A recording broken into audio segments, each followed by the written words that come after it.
Hello and welcome to BFS Wargaming. So we're here with another video, and today we are going to be talking about the LGT, the London Grand Tournament, which I am going to this weekend.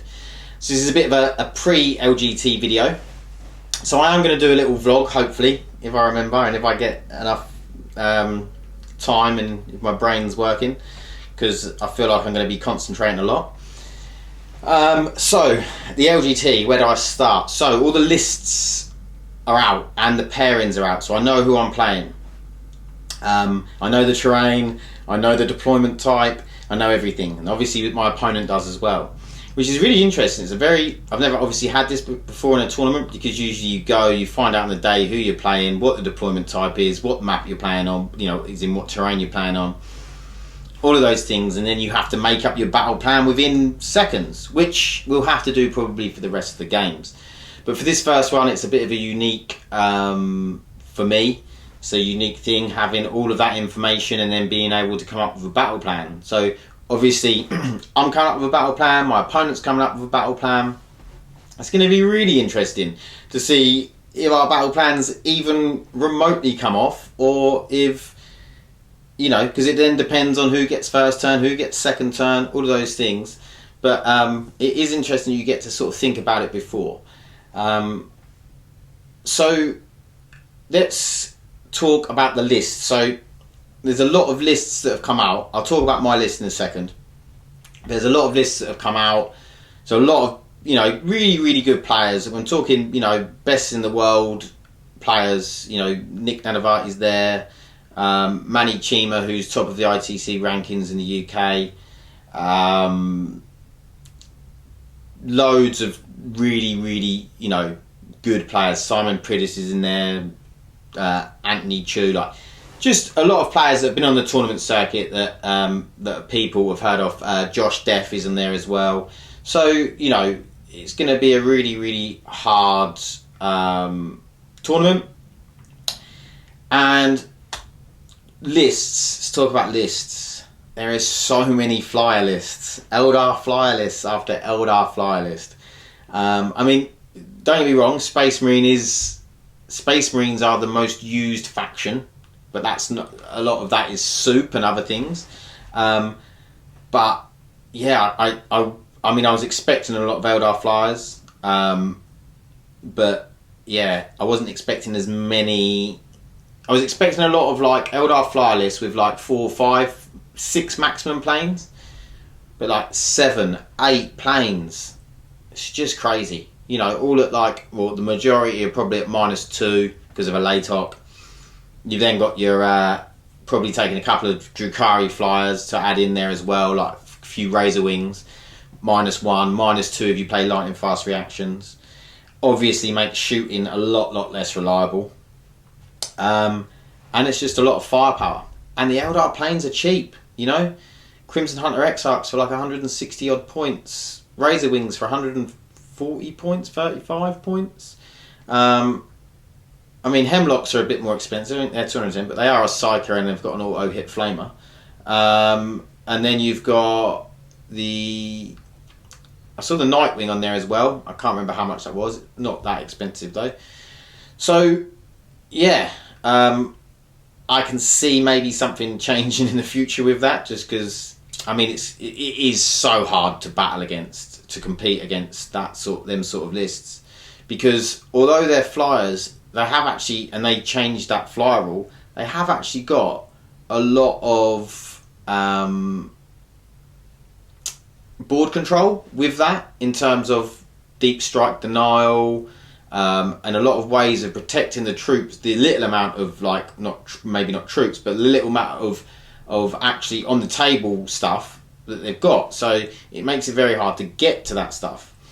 So yeah, it's still, I still think they need to carry on working on the balance of flyers, and specifically obviously Eldar flyers, because if you're coming up against a flyer that's -1, let's take the Necron Doom Scythes, because Isaac, one of the guys I'm going to the LGT with, he has Doom Scythes in his list, 3 of them, because of the stratagem and whatnot, and they're alright. I mean, they're not amazing, but they're alright. They're 150 points, -1, no invuln, 3-up save. Like, when I come up against him, I think, you know, it's going to take a bit of firepower to take one of them down. I don't think my whole army could shoot at that and I might not actually even kill it. You know? And don't get me wrong, my army's not massively competitive. Other people have got... And the other thing is, yeah, I should have maybe put in my army more stuff that could take flyers out. I mean, I don't do too bad because I can use the chapter master to re-roll everything, but, you know, it's just something I wanted to comment on. I don't want to come across too whingy about the flyers. It's just something that I feel like, you know, it's cheesy. They stopped the cheesiness with the rule of 3, but then the flyers sort of got round it with Crimson Hunters and then Crimson Hunter Exarchs because they're slightly different data sheets and stuff like that.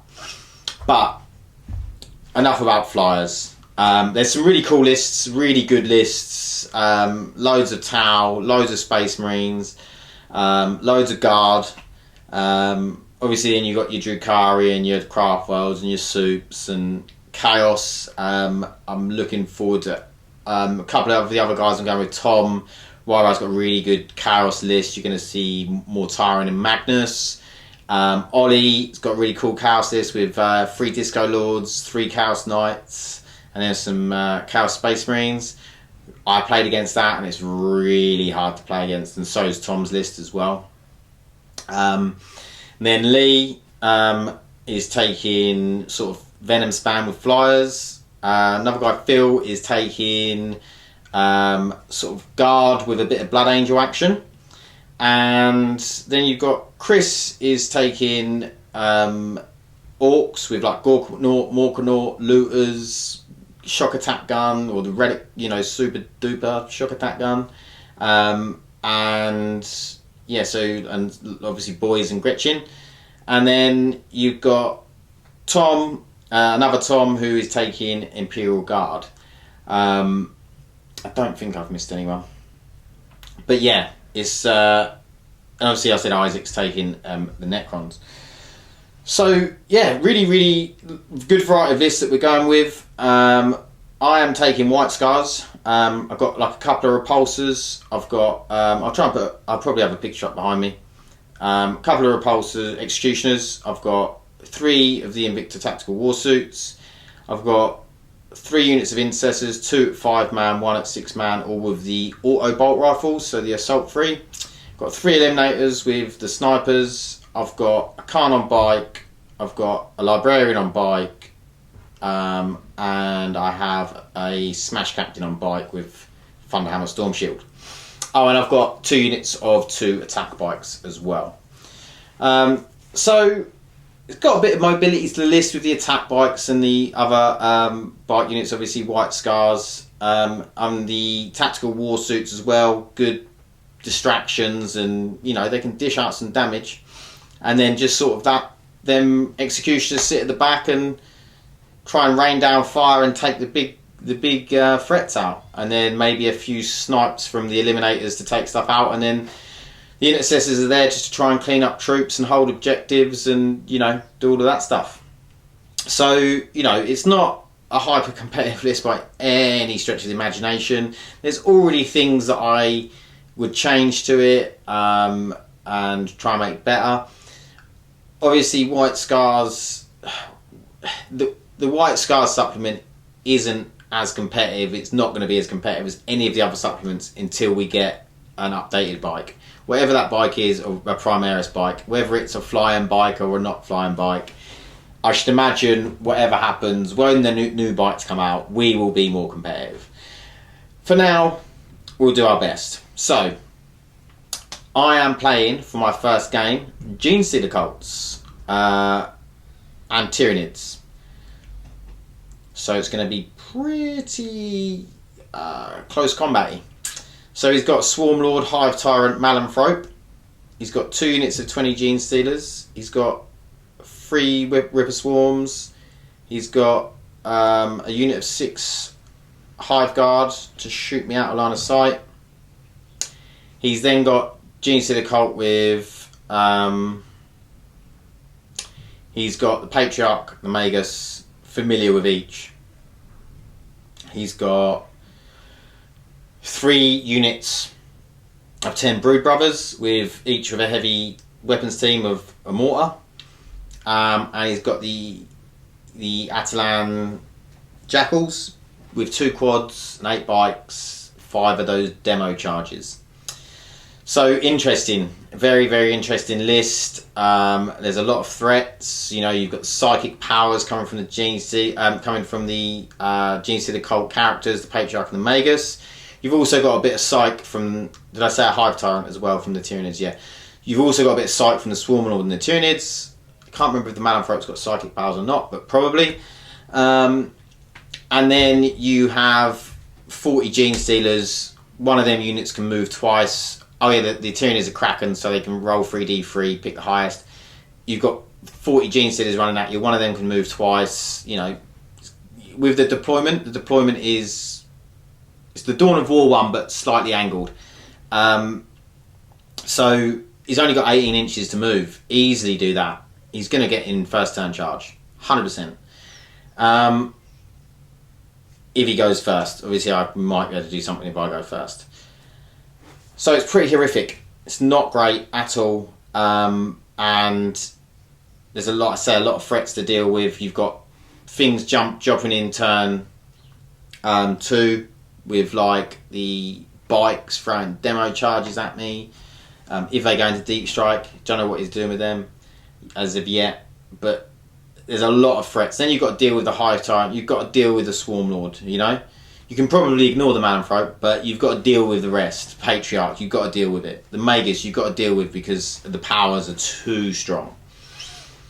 So there's a lot of stuff to deal with, and it's going to be a very, very tough matchup, and I am hoping that I can come away with at least my head held high. Even if I don't win, I want to make it at least a close game. But you know, we've been having a chat with a group of guys that I'm going with, and there's not really any lists that I'm on there looking at and thinking, oh, that would be an easy ride. You know, there's no list that I'm looking at and think, oh yes, I'm facing this. It's obviously it's the biggest tournament in the UK. It's highly competitive, but you know, we haven't seen every list because we can't go through every list. It would take you forever. It's like 400 lists, but it's, you know, it's really cool. It's cool. I'm sure I'm going to learn loads and loads. Haven't played too much of a chess clock, so that's going to be a learning curve. It's something else to think about when I'm playing, which isn't great because I already forget things as it is, as we all do when we're playing Warhammer, because there's a lot of rules and a lot of things going on. But I'm really excited. It should be a great weekend. So yeah, that's pretty much all I wanted to tell you. It's just a little pre-LGT video, and keep an eye out. I'm going to be getting a vlog up after the weekend, and then I'll do, depending on how much I tell you in the vlog, I might just do the vlog and just sort of show you the event and everything else, and then I'll do a review as well on top of that and tell you in depth how my games went, even if you're interested. If you're not, you probably won't watch it, so it won't matter. Okay, well, thank you very much if you got this far through the video and for listening to me waffle on. Please like and subscribe if you haven't already, and I'll see you in the next video. Thanks, bye.